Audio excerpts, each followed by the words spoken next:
బిజినెస్లో ఉన్న కష్టాలు బిజినెస్ చేస్తున్న వాడికి మాత్రమే అర్థమవుతుంది. బయట ఉన్న వాళ్ళు మన గురించి తప్పుగా మాట్లాడడం, నెగిటివ్ కామెంట్స్ పెట్టినప్పుడు నిజంగా మనసుకు బాధేస్తుంది.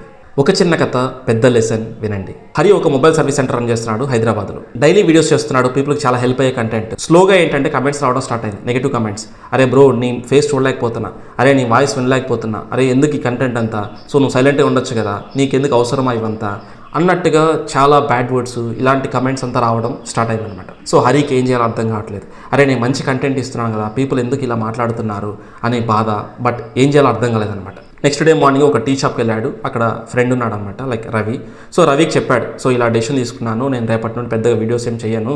దానికి రవి సీరియస్ అయ్యి, ఏం నీకు మెంటల్ అసలు, వాడు ఎవడో కమెంట్ పెట్టాడని వాటి డెసిషన్ తీసుకుంటావా అంటే, లేదు మనం వాళ్ళ రెస్పెక్ట్ ఇవ్వాలరా, వాళ్ళు మన కోసమేగా చెప్తారు అన్నట్టుగా ఏదో ఎమోషనల్ డైలాగ్స్ అనేది హరి చెప్పాడు అనమాట. దానికి రవి కోపం వచ్చి, నేను ఒక కథ చెప్తా విను అన్నట్టుగా అన్నాడు అనమాట. ఒకరోజు నైట్ ఒక పెద్ద పాము ఒక మినుగురు పురుగుని ఫాస్ట్గా తరుముకుంటూ వస్తుందన్నమాట, సో తినడానికి. సో చాలా ఫాస్ట్గా మినుగురు పురుగు వెళ్తుంది, దాన్ని అటాక్ చేసేదానికి. సో ఈ పెద్ద పాముడు వెళ్తుంది అనమాట. కొద్దిసేపటి తర్వాత ఆ మినుగురు పురుగు ఏం చేసిందంటే, ధైర్యం చేసి, ఆగు ఫస్ట్ నేను ఒక క్వశ్చన్ అడుగుతాను చెప్పు అన్నట్టుగా అడిగిందనమాట. ఏమి అంటే, నన్ను నువ్వు తింటే నీ ఆకలి తీరుతుందా? తీరదు. నేనేమో నీకు హాని చేశానా? లేదు. మరి నన్ను ఎందుకు చంపాలనుకుంటున్నావు అన్నట్టుగా క్వశ్చన్ అడిగిందనమాట. దానికి పాము వచ్చి, నేను తింటే నా ఆకలి తీరదు, నువ్వు నాకు హాని చేయలేదు, కానీ నాకేంటంటే నువ్వు నా ముందర చాలా హ్యాపీగా తిరుగుతున్నావు, చాలా ఆనందంగా ఉన్నావు, అది నాకు నచ్చలేదు అన్నట్టుగా నేను అనమాట. ఇదేదో మినుగురు పురుగు పాము కథ కాదనమాట. అలా మనం కూడా వీడియోస్ చేస్తూ ఉంటే, మనం ఎదుగుతూ ఉంటే, చుట్టుపక్కల ఉన్న ఫ్రెండ్స్ కానీ ఆర్ అన్నోన్ పీపుల్ ఎవరైతే ఏంటంటే, అరే మనం వీడియో చేయలేకపోతున్నాం, అరే వీడియో ముందు మనం మాట్లాడలేకపోతున్నాం, వీడు మాట్లాడేస్తున్నాడే, వీడు ఎదుగుతున్నాడే, లైక్ వీడు బిజినెస్ చేస్తున్నాడే అని కుళ్ళు, అంతే, ఇంకేమీ లేదు.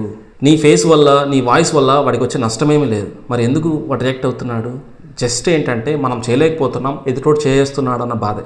సో ఈవెన్ చాలామంది అమ్మాయిలు వీడియోస్ చేస్తున్నప్పుడు కూడా ఇలాంటి నెగిటివ్ కమెంట్స్ పెడతారు, చాలామంది పెడతారు. ఎందుకు పెడతారంటే, అరే మనం చేయలేకపోతున్నాం, ఈ అమ్మాయి చేస్తాను కదా అన్న ఒకే ఒక బాధ వాళ్ళకి, అంతే. వాళ్ళకి ఆ బాధ వర్ణాతీతం అనమాట. సో దానికి మనం ఏం చేయలేం అన్నట్లుగా రవి హరితో అన్నాడు అనమాట.